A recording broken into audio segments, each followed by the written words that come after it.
Hi అండి అందరికీ, scissor king Mahesh మాట్లాడుతున్నాను. ఒక్కసారి నేను అప్లోడ్ చేసిన వీడియో ఒకసారి చూడండి. ఒకసారి మీరు కూడా నాకంటే మంచి లెవెల్గా ఎదగాలని భగవంతుని ప్రార్థిస్తున్నాను.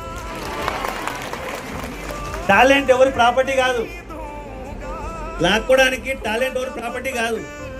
మీరు స్టార్ట్ చేస్తే కదా టాలెంట్ స్టార్ట్ అయ్యేది, మొదలు పెడితే స్టార్ట్ అయితే. పైన ఎక్కిన ఏ సెలబ్రిటీ కూడా ఒక తోటి బ్యూటీషియన్ మా తెలుగు వాళ్ళుగా నా అభిమానం నేను చాటుకున్నాను. ఎవరు కూడా మనం ఎదగాలని కోరుకోరు, మామూలుగా నేర్పిస్తారు. కానీ మనం సక్సెస్ అవుతున్నామా, మాకంటే ఎక్కువ ఎదుగుతున్నారా అని వాళ్ళు కంటే కనిపెడుతూనే ఉంటారు. కానీ అదే విధంగా మనం కూడా సక్సెస్కి ట్రై చేయాలా, మనం కూడా స్టేజ్ ఎక్కాలా, మనం కూడా ట్రైనింగ్ సెంటర్ పెట్టాలా, మనం కూడా డెవలప్ కావాలా. మీకు అనిపిస్తుంది ఒక్కోసారి హెయిర్ కటింగ్ మేకప్ వీడియోస్ చూసినప్పుడు వాళ్ళకంటే బాగా మేము చేస్తాము, వాళ్ళకంటే పర్ఫెక్ట్గా మేము చేయగలుగుతాము, అదేంది అదొక స్టైల్, అదొక మేకప్ అని మీకు అనిపిస్తుంది. కానీ ఏంటంటే మీరు స్టేజ్ ఎక్కడానికి భయపడతారు. భయం అనేది మనం ఏమైనా చంపారు, మనం ఏమైనా పొడవరు. మనల్ని అవమానము ఫీల్ అవ్వడము, స్టేజ్ ఎక్కితే ఏమనుకుంటారు, అందరూ స్టేజ్ మీద నన్ను చూస్తే మా ఇంట్లో ఏమనుకుంటారు, ఇవన్నీ మానేయండి.